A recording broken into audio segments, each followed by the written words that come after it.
After gaining experience installing wooden floors in my car, I decided to install wooden flooring in an empty room at home as well. This room is prepared for my daughters when they come back to Taiwan, even though they haven't stayed here yet. Nonetheless, I still want to decorate the room. I like walking barefoot at home. The house originally had tiled floors, which feel cold and uncomfortable to walk on during winter, so I had wooden flooring installed in my room a long time ago. Nowadays, wooden flooring is no longer the popular choice for most people. Due to cost and time factors, the majority of people opt for SPC click flooring. It looks nice and is easy to install, but after a while, you realize it doesn't have the feel of real wood at all. The grain patterns are printed by high-resolution printers, and the surface texture is artificially created. To me, it's not much different from tile. When it comes to traditional wooden flooring, whether it's tongue-and-groove solid wood flooring or interlocking wood laminate flooring, I won't go into the pros and cons. In short, professional installation is required, which means the cost is quite high.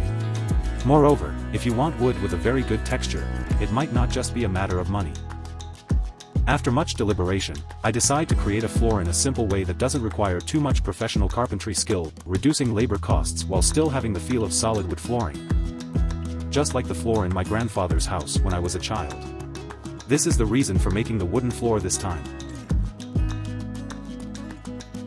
I lack the skills and advanced carpentry tools for woodworking. I thought of using short wooden strips for the flooring, but I found that assembling them piece by piece was too cumbersome and time-consuming. Therefore, I hope to find a simpler, more straightforward way to create the wooden floor, using design to compensate for the lack of skills and equipment. The final idea is based on the following three concepts. Yacht deck. Referencing various designs, I drew inspiration from the wooden decks of yachts.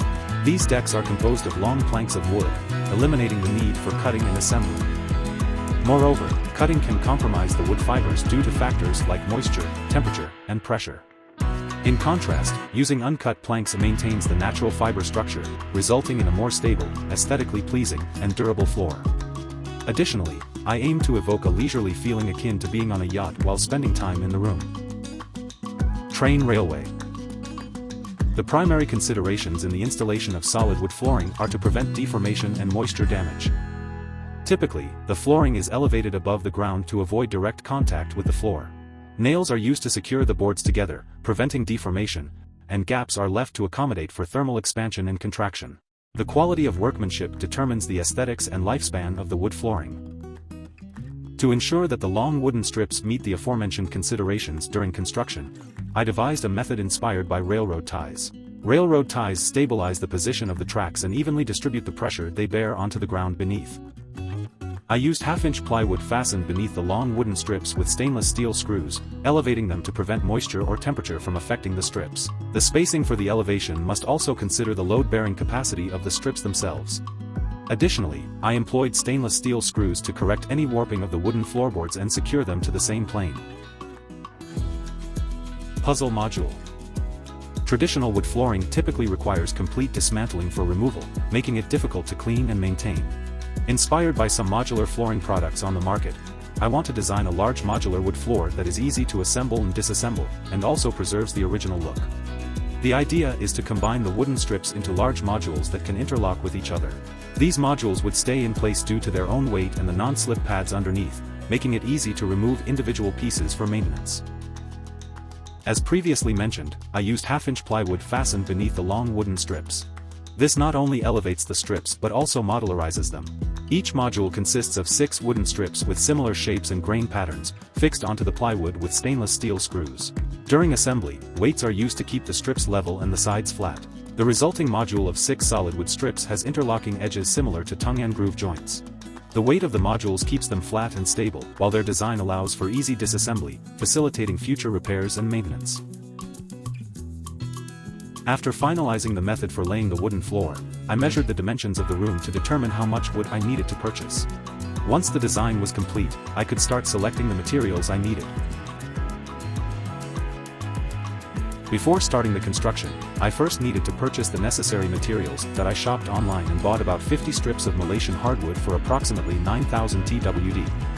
I also purchased dye and wood varnish, which cost around 300 TWD. Additionally, I spent about 1,000 TWD on half-inch plywood and EPE foam. Once all the materials were purchased, I could begin the construction. This project turned out to be heavier than I imagined, perhaps due to my age. Since I don't have as much stamina, I plan to work on it in stages, gradually completing the tasks. First, I need to move the wooden strips into the room. During the preparation for transportation, I realized I hadn't considered one issue: the wooden strips are too long to fit into the elevator, so I had to carry them up the stairs along the incline. Considering the workload, I consulted online reviews and purchased a cordless circular saw, which operates on rechargeable batteries. It's designed to be lightweight and easy to use. I'm quite satisfied with its performance, as it's very suitable for someone like me who isn't proficient in woodworking. Next, I need to select the wood and mark it after a trial layout. Due to the different textures and hues of the wood itself, I aim to match them as naturally as possible. The wooden strips I purchased are 3.6 meters long, slightly longer than needed, so I'll have to trim off a portion to fit them horizontally into the room's floor. Then, I'll sand the upper side to ensure it's not too rough, which could cause injuries during construction. After the initial sanding, I'll apply wood wax oil for coloring.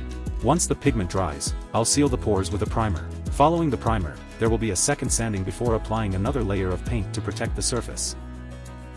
During sanding, I'll also fill in some minor imperfections and holes. For larger holes, I'll use gypsum or primer to seal them. After completing all these steps, the next stage is to lay the wooden planks.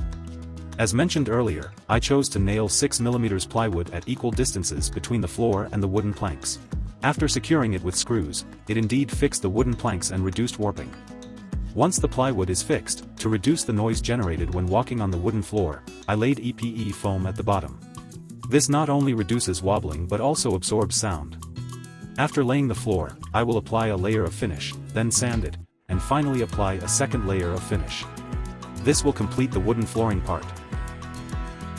While fitting the wooden planks, I encountered some issues. The original measurements were too exact, causing the planks to get stuck during installation.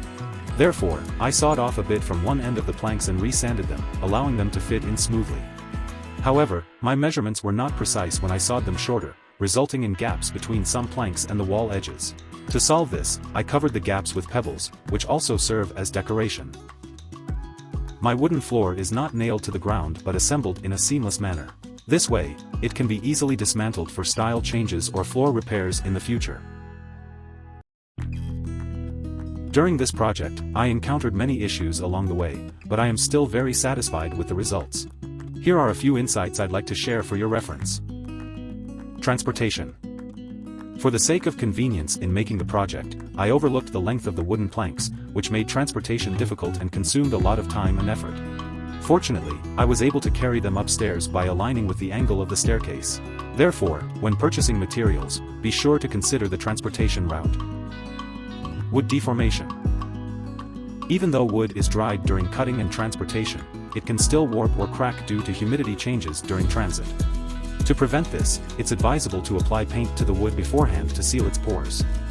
For parts that have already warped, corrective methods can be used to restore their flatness. Defect problem. Although the hardwood I purchased this time was cheap, its quality was inconsistent, and many planks had defects. Initially, I intended to fix all the imperfections, but my mindset changed during the process. I began to realize that even if I spent time and effort fixing the defects, perfection was unattainable, and over time, more imperfections would inevitably appear.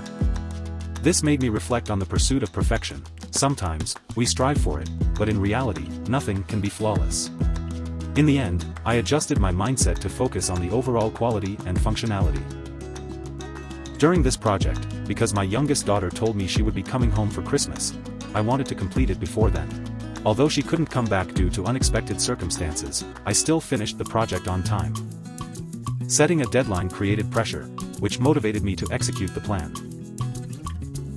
This was my first attempt at renovating indoor wooden floors. Despite some imperfections in the final product, I felt a great sense of satisfaction and accomplishment when the project was completed. This experience, though not perfect, was a valuable and rare life lesson. I hope this project can inspire you, and I welcome you to share your ideas for renovating wooden floors with me.